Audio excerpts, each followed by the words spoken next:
les corps francs français durant la Première Guerre mondiale, qui sont surtout connus pour ce genre d'images. Et comme on le verra dans cette vidéo, ces images sont surtout utilisées à des fins de propagande. Et la réalité des corps francs est tout autre. Et donc dans cette vidéo, nous allons la découvrir. En effet, les corps francs ne sont pas à confondre avec les Freikorps allemands, qui sont des unités paramilitaires, des milices politiques, mais d'après-guerre. Ça peut se traduire d'une manière similaire, c'est vrai, mais les corps francs, c'est totalement différent. Et eux apparaissent durant la Première Guerre mondiale et serviront beaucoup la cause des Français. L'apparition des corps francs. Donc les corps francs français apparaissent en 1915 lors de la phase de guerre de position ou guerre de tranchées, exactement comme pour les Stoßtruppen allemands. Réellement, on peut comparer les corps francs français aux Stoßtruppen allemands, qui ont globalement les mêmes missions.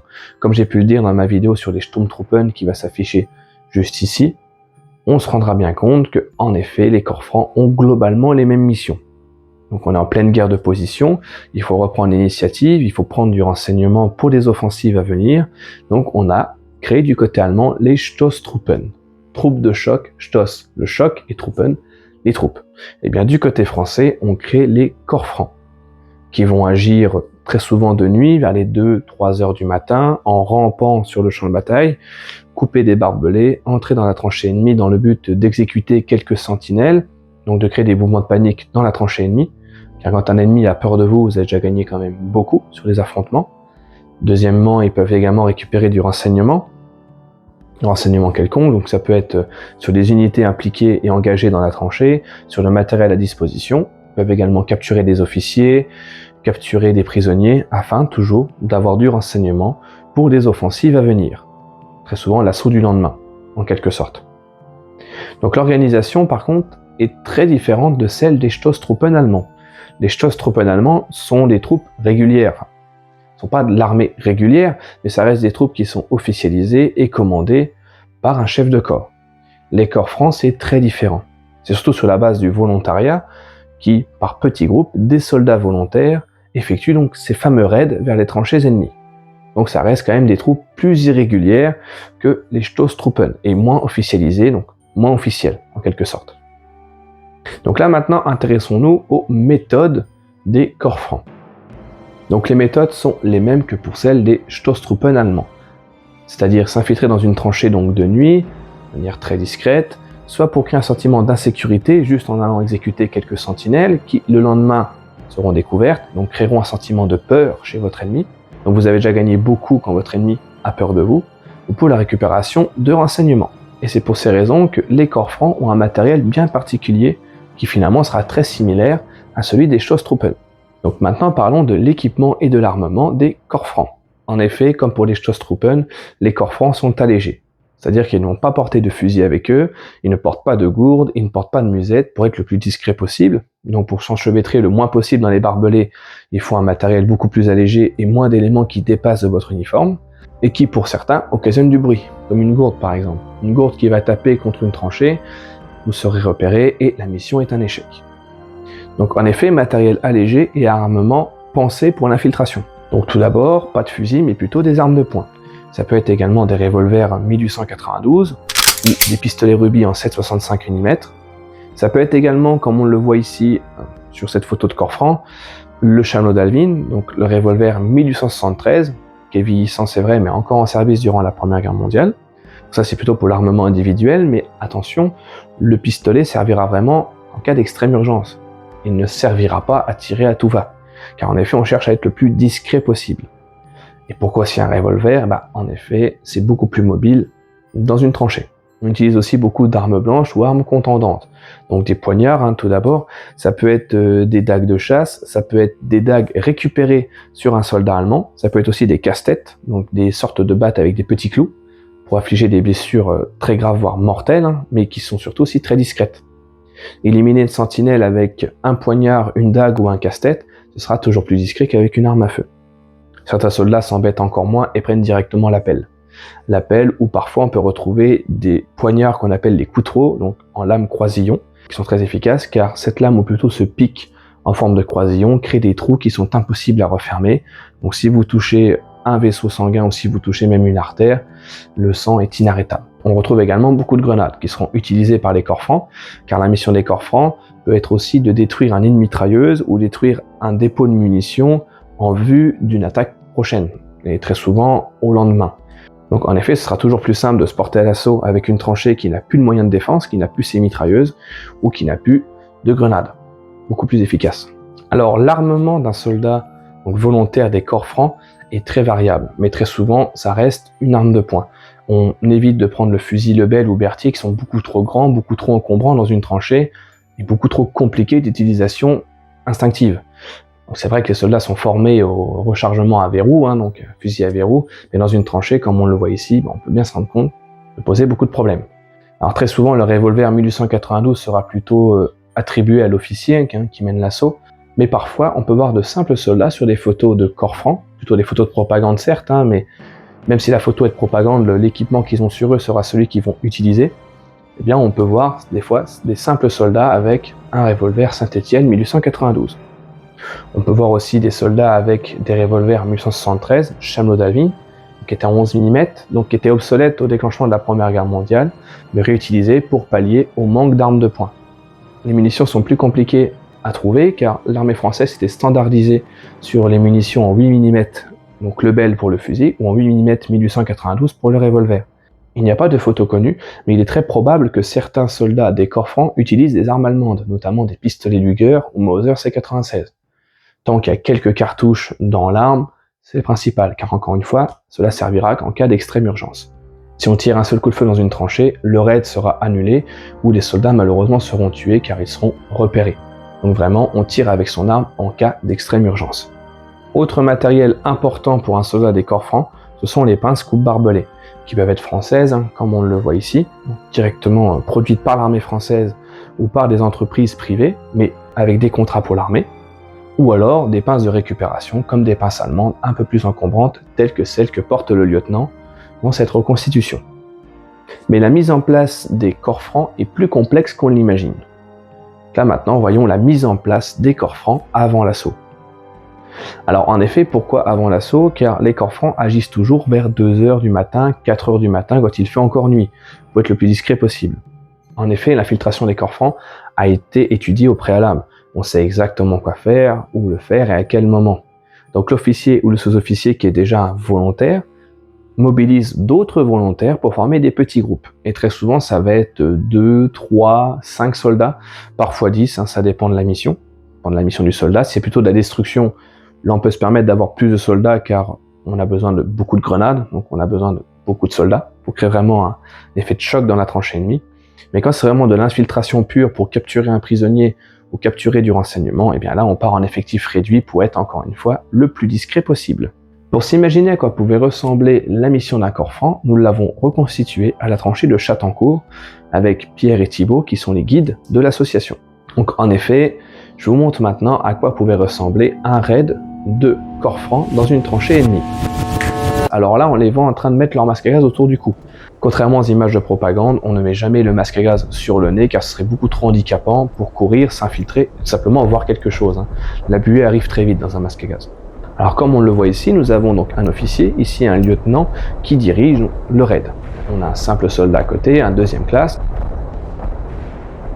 Donc là, les soldats sont très vigilants. Alors comme j'ai pu vous le dire, l'action se fait très souvent de nuit et en rampant. Nous, on l'a fait de jour pour que vous puissiez quand même mieux voir une action de corps franc.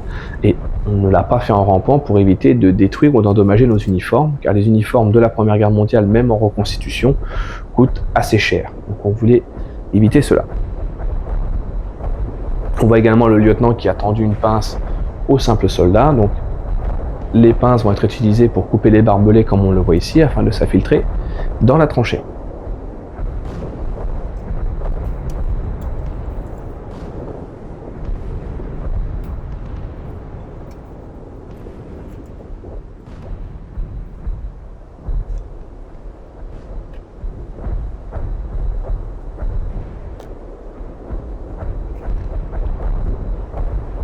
Alors on le voit, on coupe les barbelés, c'est vrai, mais là on voit le soldat qui est enchevêtré dans les barbelés. Il faut être le plus discret possible. Parfois les corps francs doivent donc faire demi-tour pour aider un soldat, un camarade enchevêtré dans le barbelé, comme on le voit ici.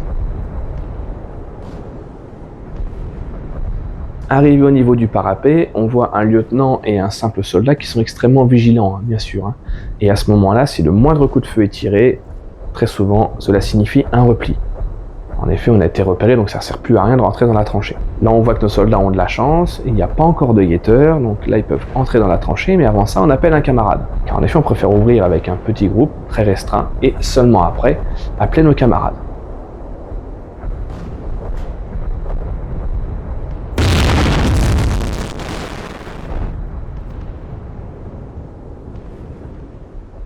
Donc là, on voit un troisième soldat qui arrive, on lui donne pas d'armement, mais on lui donne un casse-tête.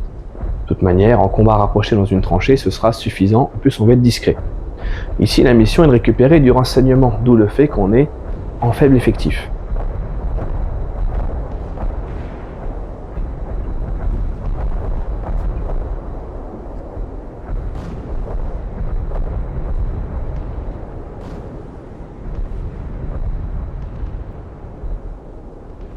Donc le lieutenant descend dans la tranchée comme on le voit ici, inspecte brièvement et fait signe à ses camarades de descendre.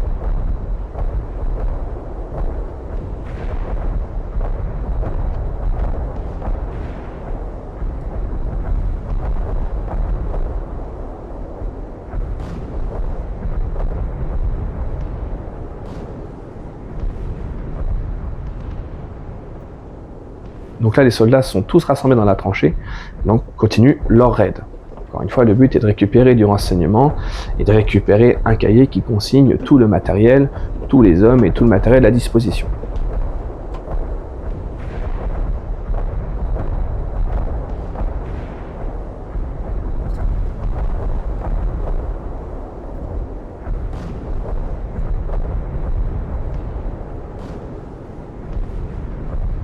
Donc les soldats avancent, mais là, gros problème, une sentinelle les surprend.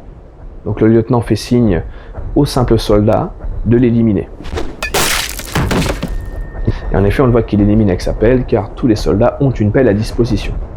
Les soldats maintenant rentrent dans le poste de commandement et découvrent le document. Document qui est tout de suite pris par l'officier, et donc on ordonne le repli du raid. La mission va réussir.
Les raids se font la plupart du temps de nuit à des périodes beaucoup plus calmes, mais parfois les bombardements continuent, ou du moins il y a quelques obus isolés qui tombent, comme on a pu le voir au début de cette reconstitution et comme on le voit à l'instant. Donc voilà à quoi peut ressembler un raid des corps francs dans une position ennemie. Les corps francs ne sont pas à confondre avec les nettoyeurs de tranchées, qui sont deux choses totalement différentes. Le nettoyeur de tranchées, lui, va agir après un premier assaut. Un assaut a eu lieu, la position a été prise, et donc les nettoyeurs servent, comme leur nom l'indique, à nettoyer la tranchée, c'est-à-dire à éliminer des survivants. Alors attention, quand je parle d'éliminer des survivants, ce n'est pas de tuer des soldats blessés ou prisonniers, mais de tuer des soldats qui sont encore en train de se défendre. On a également des nettoyeurs de tranchées qui sont suréquipés en grenades, donc qui vont détruire les abris, qui sont soit souterrains ou soit directs, dans le but d'éviter un encerclement et une reprise d'initiative par des Allemands, qui pourraient être embusqués dans cet abri, attendre le moment opportun pour attaquer sur le revers des Français. Donc en effet, systématiquement, quand un nettoyeur de tranchée arrive dans une tranchée, il prend des grenades et détruit tous les abris qu'il voit.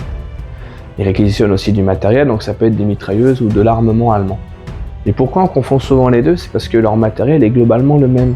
Un nettoyeur de tranchée est allégé également pour pouvoir se faufiler un peu partout. Il a un armement qui est adapté, donc très souvent une arme de poing ou un revolver.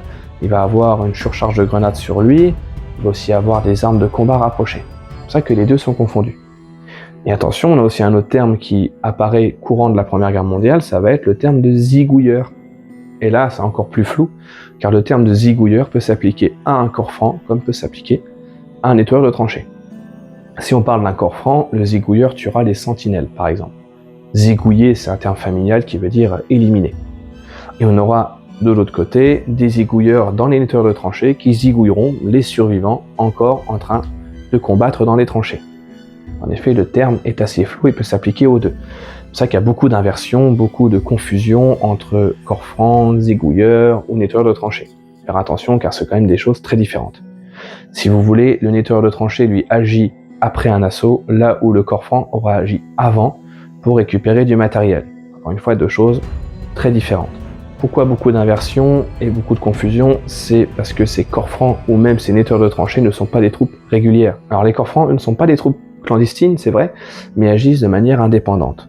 Les nettoyeurs de tranchées, eux, c'est différent. Ils sont rattachés avec une unité, c'est vrai, donc avec une compagnie ou un bataillon. Si cette vidéo vous a plu, je vous invite à laisser un like sur cette dernière, un commentaire pour donner vos impressions et surtout à vous abonner à cette chaîne YouTube. Je vous invite également à vous abonner aux réseaux sociaux de Pierre qui s'affichent juste ici, car il m'a beaucoup aidé dans la réalisation de cette reconstitution en tant qu'acteur.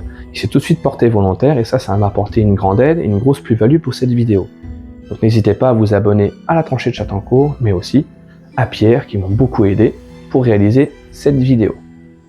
En tout cas, moi je vous remercie et je vous dis à très vite pour une nouvelle vidéo.